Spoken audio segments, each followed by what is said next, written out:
Please ನನಗಾಗಿ I beg you please ಅಂತ ಅವಳ ಕೈ ಹಿಡ್ಕೊಂಡ. ಹಸಿವಾಗ್ತಿದೆ, ಬಂದರೆ ಸೇರಿ ಕೊನೆಯ ಡಿನ್ನರ್ ಮಾಡ್ತೀವಿ, ಇಲ್ದಿದ್ರೆ ನಿನ್ನಿಷ್ಟ ಅಂತ ಅವಳು ಹೊರಟು ಹೋದ್ಲು. ಇನ್ನು ಮಾಡೋದೇನೂ ಇಲ್ಲದೆ ಅವಳ ಹಿಂದೆ ಹೋದ ಹರ್ಷ ಕೈ ತಳ್ಕೊಂಡು ಕೂತ. ಅವ್ನು ನೋಡ್ತಿದ್ರೆ ಪಾಪ ಅನ್ನಿಸ್ತು, ಆದರೂ ಏನೂ ತಿಳಿಯದಂತೆ ಇದ್ಲು. ಈಶಾ ಬಂದ ಕೂಡಲೇ ಅವಳೇ ಮೂವರಿಗೂ ಬಡಿಸಿ ಈಶಾ ಪಕ್ಕದಲ್ಲಿ ಕೂತ್ಲು. ತುಂಬ ಮೌನವಾಗಿ ರಾತ್ರಿಯ ಊಟ ಮುಗೀತು. ಹರ್ಷ ಮತ್ತು ಹೀರಾ ಇಬ್ಬರ ಬಾಧೆಯೂ ಒಂದೇ, ಮುಂದೆ ಬರಲಿರೋ ದೂರವನ್ನು ಎದುರಿಸೋದು ಹೇಗೆ ಅಂತ. ಈಶಾ ಮಾತ್ರ ಹರ್ಷನ ಮೇಲೆ ಕೋಪದಲ್ಲಿದ್ದಾಳೆ. ಮಮ್ಮಿ ಫೋನ್ ಮಾಡ್ತಿದ್ದಾರೆ ಅಣ್ಣ ಅಂದ್ಲು ಈಶಾ. ಮಾತಾಡು, ನಾನು ಇಲ್ಲಿದ್ದೀನಿ ಅಂತ ಹೇಳ್ಬೇಡ ಅನ್ನುತ್ತಾ ಪಾತ್ರೆಗಳನ್ನು ತೊಳೆಯಲು ಹೀರಾಳಿಗೆ ಸಹಾಯ ಮಾಡಲು ಹರ್ಷ ಹೋದ. ಹೀರಾ ಅಂದರೆ ರೇಷ್ಮಾಗೆ ಒಳ್ಳೆ ಅಭಿಪ್ರಾಯವಿಲ್ಲ ಅಂತ ತಿಳಿದಿದ್ದ ಈಶಾ ಕೂಡ ಹೀರಾ ವಿಷಯ ಎತ್ತದೆ ರೂಮಿಗೆ ಹೋಗಿ ಬಾಗಿಲು ಹಾಕ್ಕೊಂಡು ಹಾಯ್ ಮಮ್ಮಿ ಅಂದ್ಲು. ಆರೋಗ್ಯ ಹೇಗಿದೆ ಬೇಬಿ?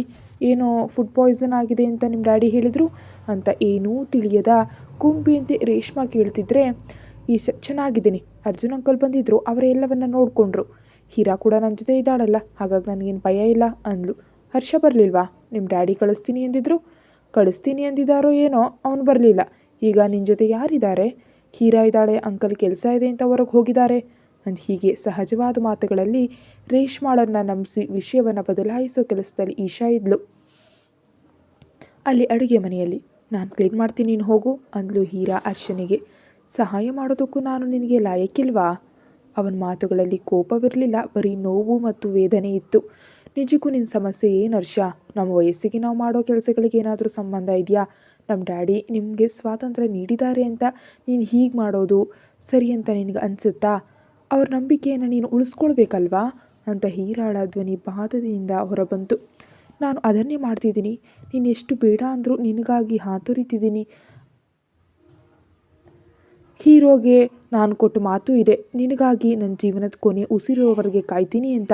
ಇನ್ನು ಕೆಲವು ಗಂಟೆಗಳಷ್ಟೇ ಇಲ್ಲಿರ್ತೀನಿ, ನಿನ್ನ ಮನಸಾರೆ ನೋಡೋದಕ್ಕೆ ಬಿಡು, ನಿನ್ನ ಜೊತೆ ಇರೋ ಪ್ರತಿ ಕ್ಷಣವನ್ನು ನನ್ನ ಮನಸ್ಸಿನಲ್ಲಿ ಅಡಗಿಸ್ಕೊಳ್ಳೋಕ್ಕೆ ಬಿಡು ಅಂತ ಅವನು ಹೇಳಿದಾಗ ಅವಳು ನೀನು ಮಾತನಾಡೋದಕ್ಕೆ ಸಾಧ್ಯವಾಗಲಿಲ್ಲ. ಪ್ಲೀಸ್ ಸಹಾಯ ಮಾಡ್ತೀನಿ ಅಂದಾಗ ಸ್ಕ್ರಬಲಿಯ ಹಾಕಿ ಕೈ ತೊಳ್ಕೊಂಡು ಅಡುಗೆ ಮನೆ ಕಟ್ಟೆಯನ್ನು ಕ್ಲೀನ್ ಮಾಡ್ತಿದ್ರೆ ಪಾತ್ರೆಯನ್ನು ತೊಳೆಯುತ್ತಲೇ ಅವನು ಅವಳನ್ನು ಕಣ್ಣಾರೆ ನೋಡ್ಕೊಳ್ತಿದ್ದ. ಅವನಿಗಿಂತ ಮೊದಲೇ ಅವಳು ಹೊರಗೆ ಹೋಗಿ ಇನ್ನೊಂದು ರೂಮ್ಗೆ ಹೋಗಿ ಬಾಗಿಲು ಹಾಕೊಂಡ್ಳು. ಈಶಾ ಮಾತನಾಡುತ್ತಲೇ ನಿದ್ದೆ ಹೋದರೆ ಹರ್ಷ ಹಾಲ್ನಲ್ಲಿ ಮಲಗಿದ. ಆ ರಾತ್ರಿ ಅವನಿಗೆ ನಿದ್ದೆ ಬರಲಿಲ್ಲ. ತಾಯಿ ಮೇಲೆ ತುಂಬ ಕೋಪ ಬರ್ತಿತ್ತು. ಈಶಾನನ್ನು ಇಲ್ಲಿಗೆ ಸೇರಿಸಿದ್ರಿಂದ ಆಗ್ಲಾದರೂ ಹೀರಾಳನ್ನು ನೋಡೋದಕ್ಕೆ ಬರೋದಕ್ಕೆ ಸಾಧ್ಯ ಆಗುತ್ತೆ ಅಂದ್ಕೊಂಡಿದ್ದ ಅವನಿಗೆ ಈಗ ಆ ಅವಕಾಶವಿಲ್ಲದಂತೆ ಮಾಡಿದ ತಾಯಿಯ ರೀತಿಗೆ ಕೋಪ ಹೆಚ್ಚಾಗ್ತಿತ್ತು. ಹೀರಾಳ ಬಗ್ಗೆ ಯೋಚಿಸ್ತಿದ್ದ ಅವನಿಗೆ ಕಣ್ಣು ಮುಚ್ಚಲು ಆಗದಿದ್ದಾಗ ಎದ್ದು ಬಾಲ್ಕನಿಗೆ ಹೋಗಿ ನಿಂತ. ಅಷ್ಟು ರಾತ್ರಿಯಾದರೂ ನಿದ್ದೆ ಮಾಡದ ಮುಂಬೈ ನಗರವನ್ನು ನೋಡ್ತಿದ್ದ. ಅಚ್ಚ ಅಪ್ಪಟ ತನ್ನ ಮನಸ್ಸಿನಂತೆ ವಾಹನಗಳು ಓಡುತ್ತಿದ್ವು. ಬಾಡಿಗೆ ನಿಟ್ಟಿಸಿರು ಬಿಟ್ಟು ಹಿಂದೆ ತಿರುಗುವಷ್ಟರಲ್ಲಿ ಅಚ್ಚರಿಯಿಂದ ಅವನ ಕಣ್ಣುಗಳು ದೊಡ್ಡದಾದವು. ಹೀರಾಳ ಪ್ರತಿಬಿಂಬ ಇನ್ನಷ್ಟು ಹತ್ತಿರದಲ್ಲಿ ಕಾಣ್ತು. ಅವನ ಕಣ್ಣುಗಳಲ್ಲಿನ ಮೆರುಗು ನೋಡ್ತಿದ್ದ ಹೀರಾ ಮನಸ್ಸಿನಲ್ಲಿ ಏನಿದೆಯೋ ಗೊತ್ತಿಲ್ಲ, ಆದರೆ ಹೊರಗೆ ಮಾತ್ರ ಪ್ರಶಾಂತವಾಗಿದ್ದು ಹಿಂದಿದ್ದ ಕೈಯನ್ನು ಅವನ ಮುಂದೆ ಚಾಚಿದ್ಲು. ಅವಳ ಮುಖದಿಂದ ಕಣ್ಣುಗಳನ್ನ ಕೆಳಗಿಳಿಸಿದ ಹರ್ಷನಿಗೆ ಅವಳು ಸ್ವತಃ ತನ್ನ ಕೈಯಿಂದ ಬಿಡಿಸಿದ ಚಿತ್ರ ಕಂಡು ಮನಸ್ಸು ಆನಂದದ ಉಯ್ಯಾಲೆಯಾಯಿತು. ಅದರಲ್ಲಿರೋ ಚಿತ್ರವನ್ನು ನೋಡ್ತಾ ನನಗಾಗಿ ಬಿಡಿಸಿದ್ಯಾ ಅಂತ ಪುಟ್ಟ ಮಗುವಿನಂತೆ ಸಂಭ್ರಮದಿಂದ ಕೇಳ್ದ. ಹೌದು ಅಂತ ಕಣ್ಣಲ್ಲೇ ಹೇಳಿದ. ಅವಳ ಹಾವಭಾವಕ್ಕೆ ಅದನ್ನು ತೆಗೆದುಕೊಂಡು ನೋಡ್ದ. ಅರ್ಧ ಚಂದಿರನ ಬೆಳಕಿನಲ್ಲಿ ಉದುರ್ತಿರೋ ನಕ್ಷತ್ರಗಳ ಹೊಳಪಿನೊಂದಿಗೆ ಹೊನ್ನೆ ಮರದ ಕೆಳಗೆ ಕೂತು ಆಕಾಶವನ್ನು ನೋಡ್ತಾ ಹರಟೆ ಹೊಡಿತಿರೋ ಹುಡುಗ ಮತ್ತು ಹುಡುಗಿ ಚಿತ್ರ ಅದು ಅವರಿಬ್ಬರನ್ನೇ ಹೋಲುವಂತಿತ್ತು. ಥ್ಯಾಂಕ್ ಯು, ಇದೇ ನಿನ್ನ ನೆನಪು, ಎಲ್ಲದಕ್ಕಿಂತ ನನಗೆ ಇದು ಅಮೂಲ್ಯ. ಥ್ಯಾಂಕ್ ಯು ಮೈ ಸ್ವೀಟಿ ಅಂತ ಆನಂದದಿಂದ ಅಪ್ಕೊಳ್ಳಲು ಬಂದ ಹರ್ಷ ಹೀರಾಳಿಂದ ಅರ್ಧ ಇಂಚು ದೂರದಲ್ಲಿ ನಿಂತು ಹೋದ. ಆದರೆ ಇದ್ದ ಅಲ್ಪ ದೂರವನ್ನು ತನ್ನ ಆಲಿಂಗನದಿಂದ ಹೀರಾಳೆ ದೂರ ಮಾಡಿದ್ಲು. ಅವಳು ತನ್ನನ್ನು ಮುಟ್ತಾಳೆ ಅಂತ ಅವನು ಊಹಿಸಿರಲಿಲ್ಲ. ಏನಾದರೂ ನೆನಪಿಗಾಕೊಡು ಅಂದಿದ್ದನ್ನೇ ಹೊರತು ಮರೆಯಲಾಗದ ನೆನಪಿನಂತೆ ಅವಳೇ ತನ್ನ ಬಳಿ ಬರ್ತಾಳೆ ಅಂತ ಕನಸಿನಲ್ಲೂ ಅಂದ್ಕೊಂಡಿರಲಿಲ್ಲ. ಅವಳ ಆ ಸ್ಪರ್ಶವನ್ನು ಮನಸ್ಸಾರಿ ನೆನಪಿಟ್ಕೊಳ್ತಾ ಎದೆಯಾಳದಲ್ಲಿ ಅಡಗಿಸಿಟ್ಕೊಂಡ. ಮೃದು ಮಧುರವಾಗಿ ಲಯಬದ್ಧವಾಗಿ ಕೇಳಿಸ್ತಿದ್ದ ಹರ್ಷನ ಹೃದಯದ ಬಡಿತವನ್ನು ತನ್ನ ಮನಸ್ಸಿನ ಕೋಣೆಯಲ್ಲಿ ಭದ್ರಪಡಿಸ್ಕೊಳ್ತಾ 2 ನಿಮಿಷಗಳ ನಂತರ ಹರ್ಷನಿಂದ ದೂರ ಸರಿಯುತ್ತಾ ಬಾಯ್ ಹರ್ಷ ಅಂತ ತಕ್ಷಣ ಹಿಂದೆ ತಿರುಗಿ ಒಳಗೆ ಹೋಗ್ಬಿಟ್ಲು. ಇಷ್ಟರವರೆಗೆ ಇದ್ದ ಅಶಾಂತಿ, ಬಾಧೆ, ತಳಮಳ ಅವಳ ಒಂದು ಪುಟ್ಟ ಅಪ್ಪಿಗೆಯಿಂದ ದೂರವಾಗಿ ಹೋದವು. ಎಂದಿಗೂ ಅವಳು ತನಗಾಗಿ ಕಾಯ್ತಾಳೆ ಎಂಬ ಬಲವಾದ ನಂಬಿಕೆ ಉಂಟಾಗಿ ಎದೆ ತುಂಬ ಉಸಿರು ತೆಗೆದುಕೊಂಡು ಅಲ್ಲೇ ಕೂತು ಚಿತ್ರವನ್ನು ನೋಡ್ತಾ ರಾತ್ರಿ ಕಳೆದ. ಮರುದಿನ ಈಶಾಗೂ ಹೇಳಿದೆ. ಅವರಿಬ್ಬರು ಹೇಳುವಷ್ಟರಲ್ಲಿ ಅವನು ಹೊರಟು ಹೋಗಿದ್ದ. ಹೀರಾ ಎದ್ದು ಹರ್ಷನಿಗಾಗಿ ನೋಡಿದ್ರೆ ಅಲ್ಲಿಯೂ ಕಾಣಿಸ್ಲಿಲ್ಲ. ಅರ್ಜುನ್ ಫೋನ್ ಮಾಡಿ ಕಾಲೇಜ್ ಸಮಯಕ್ಕೆ ಕಾರು ಸಿದ್ಧವಾಗಿರುತ್ತೆ ಅಂತ ಹೇಳಿದ್ದಕ್ಕೆ ಓಕೆ ಡ್ಯಾಡಿ ಅಂತ ಹೇಳಿದರು. ಆದರೆ ಅತ್ತಿದ್ರಿಂದ ಊದ್ಕೊಂಡಿದ್ದ ಕಣ್ಣುಗಳು ಮತ್ತು ಮುಖ ಅವಳು ಎಷ್ಟು ಬಾಧೆಯನ್ನು ಅನುಭವಿಸಿದಾಳೆ ಅಂತ ಹೇಳುತ್ತಿದ್ವು. ಈಶಾನನ್ನು ಎಬ್ಬಿಸಿ ತಯಾರಾಗಿ ಫ್ಲ್ಯಾಟ್ ಲಾಕ್ ಮಾಡಿ ಕೆಳಗೆ ಹೋಗುವಷ್ಟರಲ್ಲಿ ಅವಳ ಡ್ರೈವರ್ ಕಾರ್ನೊಂದಿಗೆ ಸಿದ್ಧವಾಗಿದ್ದ. ಅವರು ನೇರವಾಗಿ ಹಾಸ್ಟೆಲ್ಗೆ ಹೋದರು. ಅಣ್ಣ ಬರ್ತಾನೇನೋ, ಕೀ ಬೇಕಲ್ವಾ ಹೀರಾ? ಡ್ರೈವರ್ಗೆ ಕೀ ನೀಡಿ ಇಬ್ಬರು ಕ್ಲಾಸ್ಗಳಿಗೆ ಹೊರಟು ಹೋದರು. ಅಷ್ಟರವರೆಗೆ ಅವರನ್ನು ಗಮನಿಸ್ತಿದ್ದ ಹರ್ಷ ಹೀರಾಳ ಮುಖದ ಕೆಂಪು ಬಣ್ಣವನ್ನು ನೋಡ್ತಾ ಭಾರವಾದ ಮನಸ್ಸಿನಿಂದ ಏರ್ಪೋರ್ಟ್ಗೆ ಹೊರಟ. ಆ ವಾರದಲ್ಲಿ ಈಶಾ ಟಿಸಿ ತೆಗೆದುಕೊಳ್ತಾಳೆ ಅಂತ ತಿಳಿದು ಬಾಧೆಪಟ್ಟ. ಮೊದಲೇ ತಿಳಿದ ವಿಷಯ ಆದರೂ ಆ ಬಾಧೆಯನ್ನು ರೂಢಿಸ್ಕೊಂಡಿದ್ದ ಹೀರಾ ಮುಖದಲ್ಲಿ ಕಾಣಿಸದಂತೆ ಈಶಾಗೆ ಸಮಾಧಾನ ಮಾಡಿದ್ಲು. ಇಟ್ಸ್ ಓಕೆ ಈಶಾ, ನಿಮ್ಮ ಮಮ್ಮಿಗೆ ಈಗ ನಿನ್ನ ಅವಶ್ಯಕತೆ ಇದೆ. ಮಗಳಾಗ ಹತ್ತಿರ ಇದ್ದು ನೋಡ್ಕೊಳ್ಳೋ ಜವಾಬ್ದಾರಿ ನಿನ್ನದು. ನಾವು ನಮ್ಮ ಓದು ಮುಗಿದ ಮೇಲೆ ಭೇಟಿಯಾಗೋಣ, ಬಾಧೆ ಪಡಬೇಡ ಅಂತ ಕಣ್ಣೀರು ಒರೆಸಿದ್ಲು. ಆದರೂ ಹೀರಾಳಿಂದ ದೂರ ಆಗೋ ಭಾರ ಹೊರಲಾರೆ ಅಂತ ಈಶಾ ಅತ್ಲು. ಮರುದಿನವೇ ಅವಳ ಪ್ರಯಾಣ. ರವಿಕಾಂತ್ ಅವರು ಬಂದರು. ಈಶಾಗೆ ಇನ್ನೂ ಇದು ನಂಬೋದಕ್ಕೆ ಸಾಧ್ಯವಾಗ್ತಿಲ್ಲ. ಇಷ್ಟು ಸಡನ್ನಾಗಿ ರೇಷ್ಮಾ ಆರೋಗ್ಯ ಹದಗೆಡೋದೇನಂತ. ಅವಳನ್ನ ನೋಡ್ಬೇಕಂತ ಹಠ ಮಾಡಿ ಮನೆಗೆ ಬರಲು ಹೇಳೋದು ಏನೆಂದ ಅರ್ಥ ಆಗದೆ ಅಳುತ್ತಲೇ ಹೀರಾಳಿಗಪ್ಕೊಂಡು ಫೋನ್ ಮಾಡ್ತಾ ಇರ್ತೀನಿ, ಮಾತಾಡಬೇಕು ಅಂತ ಷರತ್ತು ಹಾಕಿ ತಂದೆಯೊಂದಿಗೆ ಹೊರಟಳು. ಅವಳು ಹೋಗಿ ವಾರ ಕಳೆದರೂ ಹೀರಾ ಸಾಮಾನ್ಯ ಸ್ಥಿತಿಗೆ ಬರಲು ಸಾಧ್ಯವಾಗಲಿಲ್ಲ.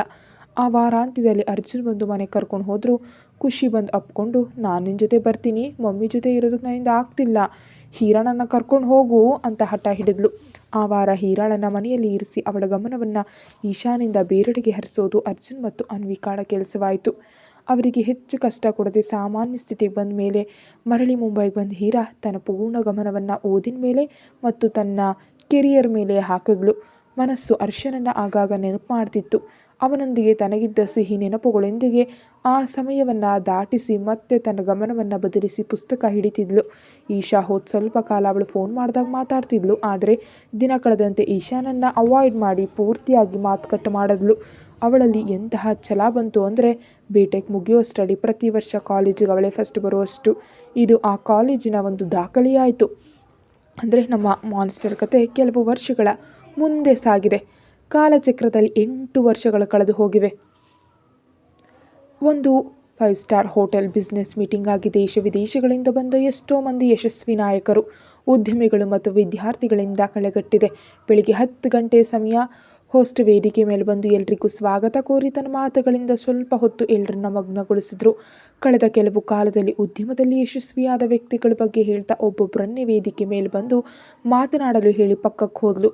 ಒಬ್ಬ 4-5 ಮಂದಿ ಮಾತನಾಡಿದ ಮೇಲೆ ಮೈಕ್ ತೆಗೆದುಕೊಂಡ ಅವಳು, ಈಗ ನಾವು ತಿಳಿದುಕೊಳ್ಳಲಿರುವ ವ್ಯಕ್ತಿ ಎಲ್ರಿಗಿಂತ ತುಂಬ ವಿಶೇಷ. ಯಾಕಂದರೆ ಅವಳು ಕೇವಲ ಒಬ್ಬ ಹುಡುಗಿ ಮಾತ್ರ ಅಲ್ಲ, ಅತಿ ಸಣ್ಣ ವಯಸ್ಸಿನಲ್ಲೇ ಸ್ವಂತ ವ್ಯಾಪಾರ ಶುರು ಮಾಡಿ ಅಗ್ರಗಣ್ಯಳಾಗಿ ಬೆಳಗ್ತಾ ತನ್ನ ಕಂಪನಿಯನ್ನು ಪ್ರಗತಿಯ ಹಾದಿಯಲ್ಲಿ ನಡೆಸ್ತಾ ಈ ವರ್ಷದ ಯಂಗ್ ಬಿಸ್ನೆಸ್ ವುಮನ್ ಪ್ರಶಸ್ತಿಯನ್ನು ಗೆದ್ಕೊಂಡಿದ್ದಾಳೆ.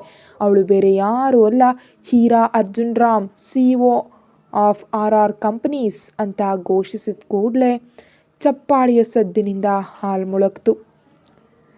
ನೆವಿ ಬ್ಲೂ ಬಿಸ್ನೆಸ್ ಸೂಟ್ನಲ್ಲಿ ಹೀಲ್ ಶೂ ಧರಿಸಿ ರಾಜಗಾಂಭೀರ್ಯದ ನಡಿಗೆಯೊಂದಿಗೆ 24 ವರ್ಷದ ಹೀರಾ ವೇದಿಕೆ ಮೇಲೆ ಬರ್ತಿದ್ರೆ ಎಲ್ಲರ ಕಣ್ಣುಗಳು ಸಹಜವಾಗಿ ಅವಳ ಕಡೆ ತಿರುಗಿದ್ವು.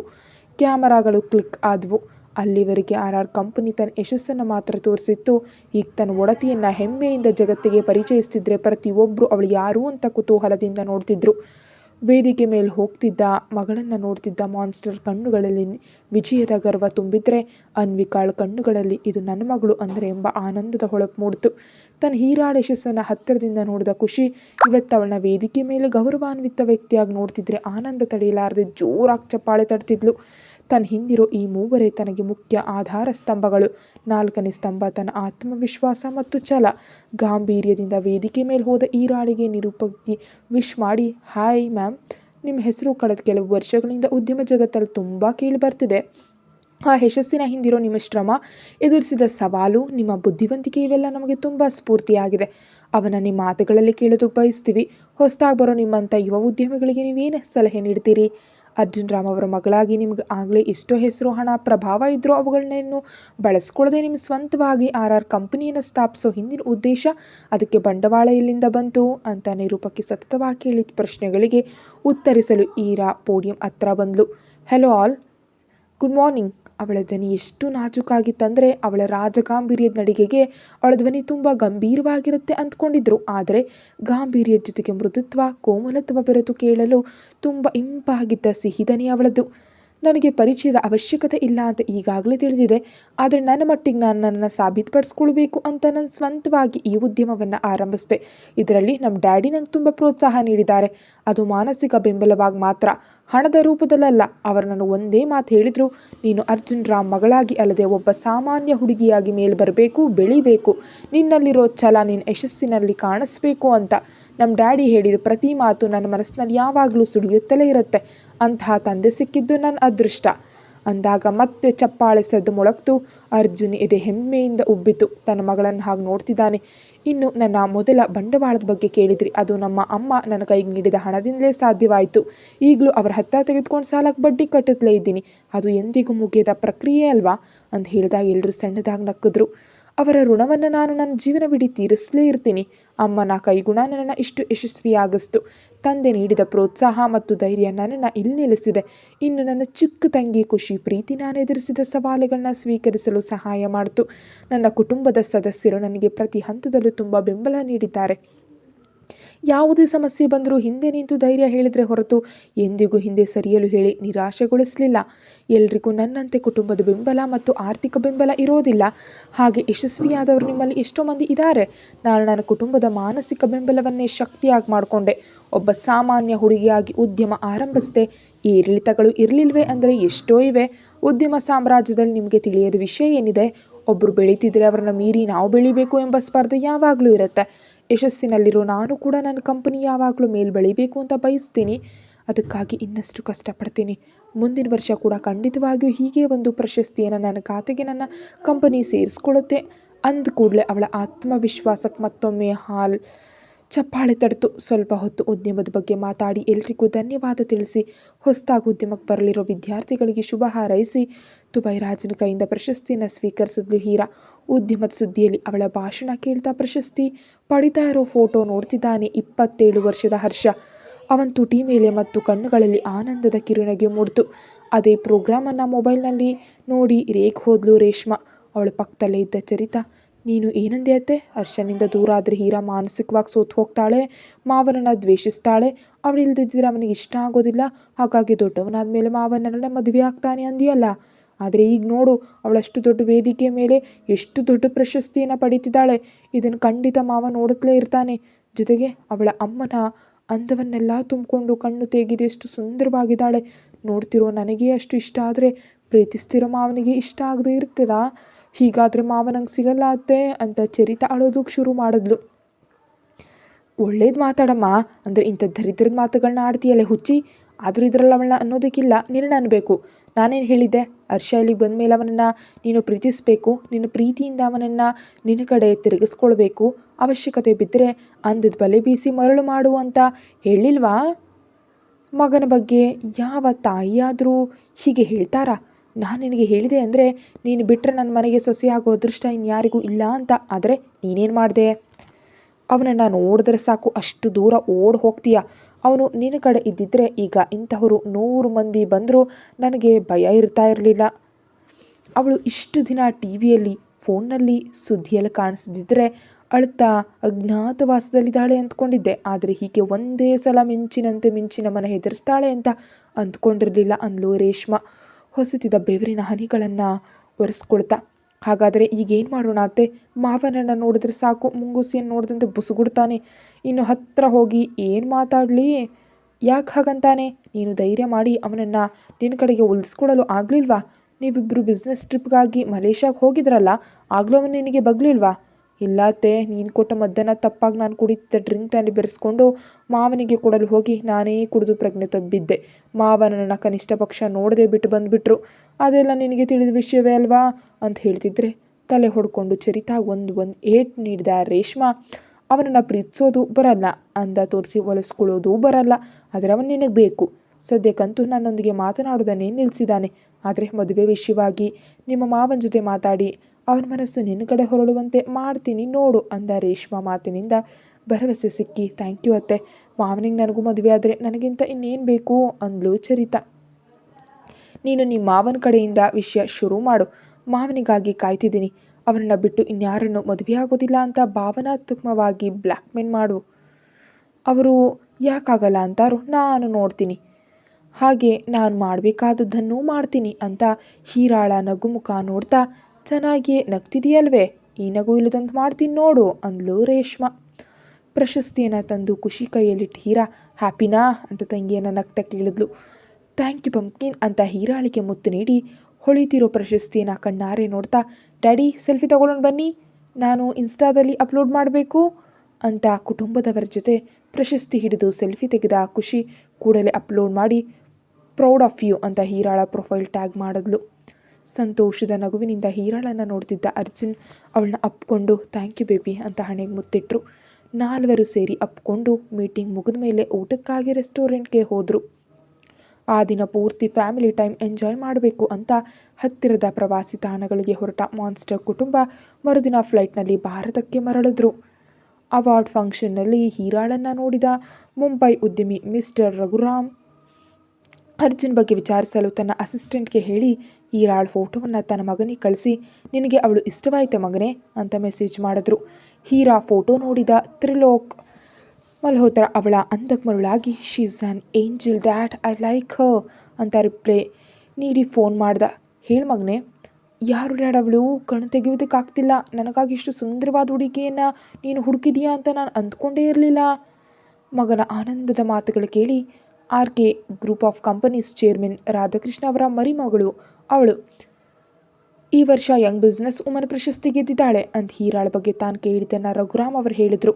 ಅವಳು ನಮ್ಮ ಉದ್ಯಮಕ್ಕೆ, ನಮ್ಮ ಸಾಮ್ರಾಜ್ಯಕ್ಕೆ ರಾಣಿಯಾಗ್ತಾಳೆ ಎಂಬುದನ್ನು ನಂಬಿಕೆ ಲೋಕ್. ನಿನಗೂ ಇಷ್ಟ ಆದರೆ ನಾನು ಅವರ ಫ್ಯಾಮಿಲಿಯನ್ನು ಕಾಂಟ್ಯಾಕ್ಟ್ ಮಾಡ್ತೀನಿ. ನಮ್ಮ ಅಂತಸ್ತಿಗೆ ಸರಿಯಾದ ಸಂಬಂಧ ಇದು. ಅಂಥ ಹುಡುಗಿ ನನ್ನ ಹೆಂಡತಿ ಆದರೆ ನಮ್ಮ ಹೆಸರು ಡಬಲ್ ಆಗುತ್ತೆ ಡ್ಯಾಡ್. ನನಗಿಷ್ಟವೇ, ನೀವು ಅವರ ಕುಟುಂಬದ ಬಗ್ಗೆ ವಿಚಾರಿಸಿ, ಆದರೆ ಅವಳು ನನಗೆ ದಕ್ಕಲೇಬೇಕು ಡ್ಯಾಡಿ ಅಂತ ಗಟ್ಟಿಯಾಗಿ ಹೇಳ್ದ. ಓಕೆ ಮಗನೇ, ಟೇಕ್ ಕೇರ್ ಅಂತ ಫೋನ್ ಕಟ್ ಮಾಡಿದ ರಘುರಾಮ್ ಅವರು ಅಸಿಸ್ಟೆಂಟ್ ತಂದ ಅರ್ಜುನ್ ಫ್ಯಾಮಿಲಿ ವಿವರಗಳನ್ನ ತೆಗೆದುಕೊಂಡು ಕಾರ್ ಹತ್ತಿದ್ರು. ಭಾರತಕ್ಕೆ ಮರಳಿದ ಅರ್ಜುನ್ ಫ್ಯಾಮಿಲಿ ಮನೆಗೆ ಹೋಗದೆ ಋತ್ವಿಕ್ ಓದ್ತಿರೋ ಸ್ಕೂಲ್ಗೆ ಹೋದರು. ಆ ದಿನವೇ school kabaddi tournament final match ಇತ್ತು. 5ನೇ ಕ್ಲಾಸ್ ಓದ್ತಾ ಇರೋ 10 ವರ್ಷದ ಋತ್ವಿಕ್ ಸ್ಪೋರ್ಟ್ಸ್ ಡ್ರೆಸ್ನಲ್ಲಿ ಅಖಾಡಕ್ಕಿಳಿದಿದ್ದ. ಕರೆಕ್ಟಾಗಿ ಅರ್ಜುನ್ ಅವ್ರು ಹೋಗೋ ಹೊತ್ತಿಗೆ ಅವನು ಎದುರಾಳಿ ಟೀಮ್ ಮೆಂಬರನ್ನು ಔಟ್ ಮಾಡಿ ತನ್ನ ಟೀಮ್ಗೆ ಪಾಯಿಂಟ್ ತಂದ. ಆಡಿಟೋರಿಯಂ ಎಲ್ಲ ಋತ್ವಿಕ್ ಋತ್ವಿಕ್ ಅಂತ ಕೂಗ್ತಿದ್ರೆ, you can do it my ಬಾಯ್ ಅಂತ ಕೂಗಿದ ದನಿಗೆ ಅವನು ಹಿಂದೆ ತಿರುಗಿ ನೋಡ್ದ. ತನ್ನ ಕುಟುಂಬದವರು ಕಣ್ಮುಂದೆಯೇ ಇದ್ದರು. ಕೈ ಬೀಸುತ್ತಾ ಹಾಯ್ ಹೇಳ್ದ. ಹೀರಾ ಆಲ್ ದಿ ಬೆಸ್ಟ್ ಅಂದ್ಲು. ಶಕ್ತಿ ಹೆಚ್ಚಾದವನೇ ಕೂಗ್ತಾ ಬಂದವರನ್ನು ಬುದ್ಧಿವಂತಿಕೆಯಿಂದ ಹಿಡಿದು ಇನ್ನೊಂದು ಪಾಯಿಂಟ್ ತಂದ. ಅರ್ಧ ಗಂಟೆ ಕಾಲ ಸತತವಾಗಿ ನಡೆದ ಆಟದಲ್ಲಿ 5 ಪಾಯಿಂಟ್ಗಳ ವ್ಯತ್ಯಾಸದಿಂದ ಋತ್ವಿಕ್ ಟೀಮ್ ಗೆದ್ದಿತು. ಫೈನಲ್ ಮ್ಯಾಚ್ ಆದ್ದರಿಂದ ಕಪ್ ಅವರಿಗೆ ಬಂತು. ಕ್ರೀಡೆ ಅಂದರೆ ವಿಪರೀತ ಆಸಕ್ತಿ ಇರೋ ಋತ್ವಿಕ್ ಸ್ಕೂಲ್ನಲ್ಲಿ ನಡೆಯೋ ಯಾವುದೇ ಟೂರ್ನಮೆಂಟಲ್ಲಿ ಗೆಲ್ಲಬೇಕು, ಸ್ಕೂಲ್ ಪರವಾಗಿ ಹೋಗಿ ಆಡೋ ಯಾವುದೇ ಆಟದಲ್ಲಿ ಟೈಟಲ್ ತನ್ನ ಸ್ಕೂಲಿಗೆ ಬರಲೇಬೇಕು. ಅತಿಥಿಗಳ ಕೈಯಿಂದ ಕಪ್ ತೆಗೆದುಕೊಂಡು ನೇರವಾಗಿ ಬಂದು ಮಮ್ಮಿ ಕೊಟ್ಟು, ಆರ್ ಯು ಹ್ಯಾಪಿ ಮಾಮ್ ಅಂದ. ಹೀರಾ ಮತ್ತು ಖುಷಿ ನಗ್ತಾ ನೋಡ್ತಿದ್ರೆ, ನನ್ನ ಬಂಗಾರ, ನನಗೆ ಗೊತ್ತು ಕಪ್ ನಮ್ಮದೇ ಅಂತ. ಮಗನಿಗೆ ಮುತ್ತಿಟ್ಟು, ನೀನು ಪ್ರಶಸ್ತಿ ರೂಮ್ನಲ್ಲಿ ಇನ್ನೊಂದು ಸೇರ್ಪಡೆಯಾಯಿತು ಅಂದ್ಲು ಅನ್ವಿಕಾ. ಆ ರೂಮ್ ಸಾಲದು ಮಮ್ಮಿ, ತಮ್ಮನಿಗೆ ಒಂದು ಫ್ಲೋರ್ ಕಟ್ಟಿಸ್ಕೊಡ್ಬೇಕು ಅಂದ್ಲು ಹೀರಾ. ಎಲ್ಲರೂ ಮನೆಗೆ ಹೊರಟರು. ಹೀರಾ ಪ್ರಶಸ್ತಿ ಗೆದ್ದ ಭಾಷಣವನ್ನು ಫೋನ್ನಲ್ಲಿ ನೋಡ್ತಿದ್ದ ಋತ್ವಿಕ್, ಈ ಸಲ ನನ್ನನ್ನು ಕರ್ಕೊಂಡು ಹೋಗು ಅಕ್ಕ ಅಂತ ಮುದ್ದ ಕೇಳ್ತಿದ್ದ. ಈ ವರ್ಷ ಬೇಸಿಗೆ ರಜೆಗೆ ನಾವೆಲ್ಲ US ಹೋಗ್ತಿದ್ದೀವಿ ಋತ್ವಿಕ್ ಅಂದರು ಅರ್ಜುನ್. ಹೌದಾ, ವಾವ್, ಹಾಗಾದರೆ ನಾವು ಶಾಪಿಂಗ್ ಶುರು ಮಾಡೋಣ ಡ್ಯಾಡಿ. ಇನ್ನಷ್ಟು ಎಷ್ಟು ಕೊಂಡ್ಕೊಳ್ತೀರಾ, ಮನೆಯಲ್ಲಿರೋದನ್ನು ಬಳಸಿ. ಮೊದಲು ಒಂದು ಶರ್ಟ್ ಅಥವಾ ಗೌನ್ ಮನೆಗೆ ಬಂದರೂ ಸುಮ್ಮನೆ ಇರೋದಿಲ್ಲ ಅಂತ ಕಟ್ಟುನಿಟ್ಟಾಗಿ ಹೇಳಿದ್ಲು ಅನ್ವಿಕಾ. ಕಾರ್ ನಿಂತ ಕೂಡಲೇ ಒಂದು ಕೈಯಲ್ಲಿ ಹೀರಾ ಪ್ರಶಸ್ತಿ, ಇನ್ನೊಂದು ಕೈಯಲ್ಲಿ ಋತ್ವಿಕ್ ಪ್ರಶಸ್ತಿ ಹಿಡಿದು ಇಳಿದ್ಲು ಅನ್ವಿಕಾ. ಮನೆಗೆ ಬಂದು ಅವರಿಗಾಗಿ ಆರತಿ ತಟ್ಟೆಯೊಂದಿಗೆ ಕಾಯ್ತಾ ಇದ್ರು ವಾಸವಿ. ಕಾರ್ ಇಳಿದು ಬರ್ತಿದ್ದ ತನ್ನ ಪಂಚಪ್ರಾಣಗಳನ್ನ ತೇವಗೊಂಡ ಕಣ್ಣುಗಳಿಂದ ನೋಡ್ತಾ ಎಲ್ರಿಗೂ ಒಟ್ಟಿಗೆ ದೃಷ್ಟಿ ತೆಗೆದು ಒಳಗೆ ಬನ್ನಿ ಅಂತ ಕಳಿಸಿದ್ರು. ತಾತಯ್ಯ ಅನ್ನುತ್ತಾ ಎದುರು ಬರ್ತಿದ್ದ ಚಂದ್ರಮೌಳಿ ಅವರ ಕಾಲಗಳಿಗೆ ನಮಸ್ಕರಿಸಿ ಅಪ್ಕೊಂಡು, ಹೇಗಿದ್ದೀರಿ ಅಂತ ಕೇಳಿದ್ಲು ಹೀರಾ. ನಿನ್ನ ಯಶಸ್ಸಿನಿಂದ ನನ್ನ ಆಯಸ್ಸು ಇನ್ನೊಂದು 25 ವರ್ಷ ಹೆಚ್ಚಾಗತ್ತೆ ಕಂದ ಅಂದರು ಅವ್ರ ನಗ್ತಾ. ತಥಾಸ್ತು ಅಂತ ದೀಪ ಹಚ್ಚುತ್ತಿರುವಂತೆ ನಗ್ತಾ ಫೋಸ್ ಕೊಟ್ಲು.